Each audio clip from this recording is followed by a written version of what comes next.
مسله دا ده چې ګوره څلور مشهور امامان دي پکې څه پوهېږئ او څلور مشهور مسلکونه دي.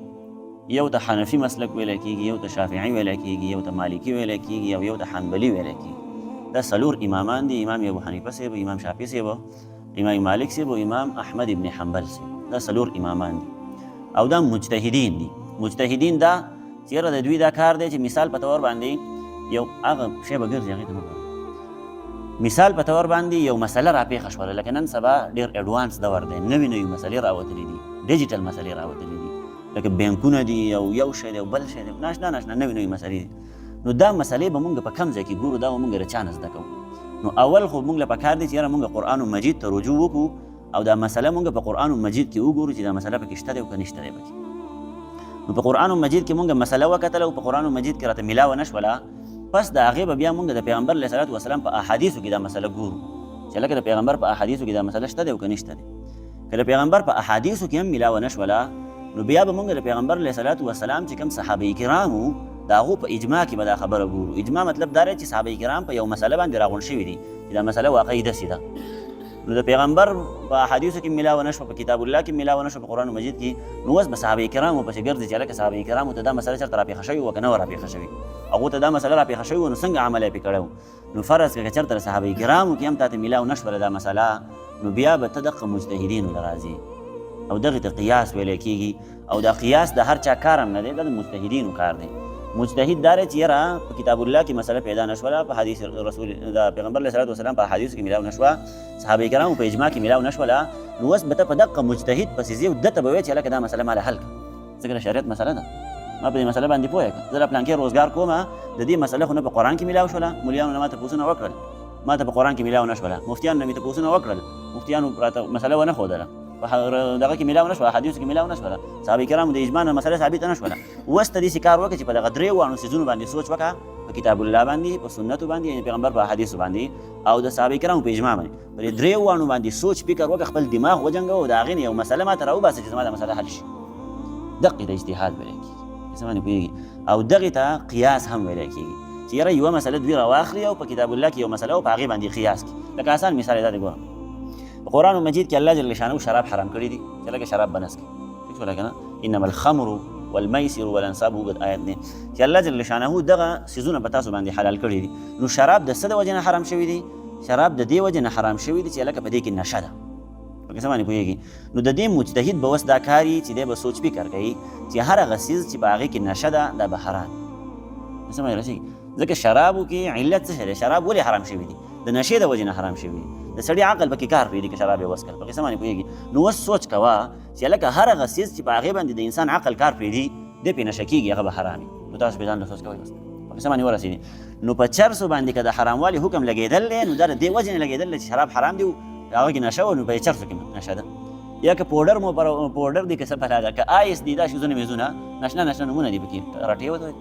رټه ټره هغه شی که حرام دی، نو ولې حرام دی؟ ځکه چې شراب حرام دی. شراب ولې حرام دی؟ ځکه چې نشه ده پکې. نشه پکې څنګه ده؟ سړي عقل کار پرېږدي. د دقې وجې نه نو مجتهدینو ته ضرورت راپېښ شو چې یاره مجتهد دې راپاسي او مسلې دې حل کړي خلکو له، په قصه ورسېدي. نو مجتهد مسله ځکه حل کوي چې یاره هغه درې واړو څیزونو کې میلاو شوي نه وه. بهرحال مقصودي مسله دا ده چې اوس د دغه مجتهد په دې مسله باندې به عمل کوي او که نه کوي. مین مسله دلته ده، مسله په کتاب الله کې میلاو نه شوه، قرآن مجید کې، حدیثو کې میلاو نه شوه، په خلفای راشدینو کې اصحاب کرامو کې میلاو نه شوله. نو اوس دا مجتهد راغلی او د مسله بیانه کړې ده، نوې مسله ده، د ده په دې مسله باندې به عمل کوي او که نه کوي. نو په دې خبره باندې بیا د امت اجماع ده، امت په دې مسله باندې متفق دی. د امت چې څونه علما کرام دي په دې خبره باندې متفق دي چې هلکه د مجتهد په مسله باندې به عمل کوي. تا ته یو مسله الله جل شانه په کتاب کې میلاو نه شوه، سنت کې میلاو نه شوه، اجماع کې میلاو نه شوه صحابه کرامو، نو بیا به د مجتهد په مسله باندې عمل کوي او دا په تا باندې عمل کول واجب دي. نو اوس مونږ وایو هلکه متفقه طور باندې چې کوم مجتهدین دي هغه څلور دي،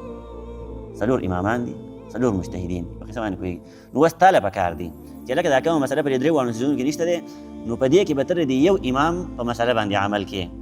د هغه اجتهاد به منې، د هغه تقلید به کوې، په هغه پسې به ځې، مطلب د هغه مسله به منې. که دغه نه کوې نو مسله دې نه حل کېږي، او چې مسله حل نه شوه نو په دین اسلام باندې شک شبه راله، او چې شک شبه راله نو لاړې بس ګډوډ شوې، ایمان دې خرابېږي، ایمان ته خطره ده. نو د دغې وجې نه علما کرام وایي چې یاره د یو مجتهد یا د یو امام تقلید کول دا واجب دی په امت باندې، په سمای رسېږي یا داسې لږ نورې اسانه کړه چې لکه یو مسله داسې ده چې په هغې باندې ته پخپله نه پوهېږي زه اوس په یو مسله باندې پخپله نه پوهېږم نو په ما باندې دا خبره لازمه او واجبه ده چې زه د دغه مجتهدینو تقلید وکړم په دغه مسله کې که زه تقلید نه کوم ردو د قیامت په ورځ باندې بیا الله جل شانه رانیسي چې هلکه پوه یې سړی خو و مجتهد خو و تا د هغې نه مسله ول نه تپوسه ده تا د هغه په مسله باندې عمل ول نه کوه په کیسه باندې پوهېږي د ځان نه تیسمارخان نه دي جوړول پکار چې هلکه زه بس په خپله پوهېږم په هر څه باندې او دا چې بس زه د الله جل شانه کتاب وایم او په کتاب کې هره مسله ده کتاب کې هره مسله نشته ځکه خو د څلور اصول راوتلي دي په کیسه باندې پوهېږي اول په کتاب الله کې ګورې بیا پیغمبر علیه الصلوة والسلام په احادیثو کې ګورې بس د هغې بیا په صحابه کرامو کې ګورې که میلاو نه شو بیا به راځې دغه مسلې له نو په دغه امامانو پسې به ګرځې د دغې وجې نه تقلید چې کوم دی نو دا واجب دی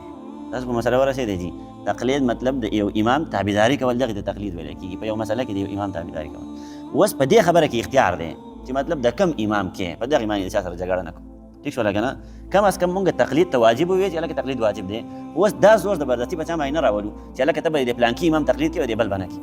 پسې ورسېدي چې څلور واړه دي ومنل خو بیا چې د هر یو تقلید کوي په هر یو پسې بیا ځي د هر یو خبره چې منې تا ته مکمل اختیار دی ورسېدي چې کوم یو د خوښېږي په هغه پسې ځه خو په یو پسې به ځي داسې به نه کوې چې هلکه په دې پلانکۍ مسله کې زه په دې یو امام پسې ځم او په دې پلانکۍ مسله کې په دې بل پسې ځم امام شافعي صاحب وایي چې هلکه د وجود نه یې نه راووتله نو اودس پې نه ماتېږي او امام ابو حنیفه صاحب وایي چې ماتېږي پې اوس به د کوم امام په مسله باندې عمل کوي خو چې د دواړو په مسله عمل کوي بیا خو قصه ورانه شوه په قصه پوهېږي بیا خو شک او شبه راله بیا خو یو پسې به ځي نو اوس هغه ستا خوښه ده که امام شافعي صاحب پسې دي او که امام ابو حنیفه صاحب پسې دي د دې دواړو مسلکونه به ته مطالعه کړي چې کوم یو پکې تا ته ښه ښکاره شو په هغې باندې به ځان پوهېږي چې کوم یو ښه ښکاره شو په هغه پسې ځه زبردستي په چا باندې نشته دی ښه نن سبا چې دا کوم اختلافات راوتلي د مسلکونو په اعتبار سره د مسلکونو په حوالې سره د څونه اختلافات راوتلي دي داسې بکواسات په کیسه باندې پوهېږي او بس وایي د علماو اختلاف وایي رحمت دی د سر رحمت دی نه کیسه پوهېږي فروعي مسایلو کې اختلافات کوي دا د سر رحمت دی نه دا زحمت دی دا مصیبت دی کیسه ورسېږي بهرحال د دغه امامانو دغه ښه برحق امامان دي او دا چې د دو په دې امت باندې ډېر زیات احسانات دي په کیسه ورسېږي اول ورځ ما ته یو سړي میسج کړی و چې یاره مولي صاحب که چېرته یو سړی پیغمبر مني او دا امامان نه مني نو دا سړی مسلمان دی او که مسلمان نه دی نو ما مسلمان خو دی د امام په نه منلو باندې سړی کافر کېږي نه د دین اسلام نه وځي نه خو ما یې ته سوچ وکړه نو نن سبا یې څونه ضرورت دی که د امام په مسله باندې عمل نه کوې نو په کوم طرف باندې به ځي پیغمبر خو نشته دی صحابه نشته دی او په کتاب کې تا ته مسله میلاو نه شوه د پیغمبر احادیث د په هغې کې ته میلاو نه شوله د صحابه کرامو په ویناګانو کې د هغو په اقوالو کې میلاو نه شوله نو په چا پسې به ځي خو دقه امام ته مجبوره یې که نه په دغه څلورو امامانو کې په یو پسې ځي ښه په دې باندې اختلافات دي هغه ته ما وویل چې ګوره داسې مسله ده چې دغه باندې څوک د ایمان نه وځي د امام په نه منلو باندې خو دا ده چې یاره ضرورت یې ډېر زیات دی ټیک شوله که نه صحابه کرامو تقلید کړی دی پیغمبر علیه صلات وسلام صحابه کرامو د پیغمبر تقلید کړی دی بیا وروسته خلکو د صحابه کرامو کړی دی صحابه کرامو کې ډېر غټ مفتیانو نو صحابه کرام به راتلو د هغو نه یې مسلې ته پوښتلې د هغو تقلید به یې کوو کیسه ورسېدي بیا وروسته ډېرو غټو امامانو ډېرو غټو محدثینو فقهای کرامو ډېرو غټو مفتیان کرامو هغو د دقه خلکو تقلید کړی نو ما او تا د کوم باغ مولوي چې ما او تا به یې نه کوو نو دا ضروري دی صحیح شوله که نه بهرحال د یو امام تقلید ضروري دی دلته د کافرانو چونکې دا خبره کوله چې مونږ د خپل پلار نیکه تقلید کوو او په دو پسې روان یو نو الله جل شانو دغې وجې نه دا آیت رانازل کړو ښه ګوره تقلید یو خبره بله واورئ دا تقلید چې کوم دی قرآن مجید نه ثابت دی صحیح شوله که نه ځکه الله جل شانو فرمایي وایي واتبع سبیل من اناب الی تاسو د هغه چا تابعداري وکئ د هغه چا اتباع وکئ چې کومو ما ته رجوع کړې ده یعنې کم خلک چې زما په لاره باندې روان دي تاسو د هغه خلکو تقلید وکئ دا د تقلید یو دلیل دی ځان سره یاد ساتئ صحیح شوله صدق الله العظیم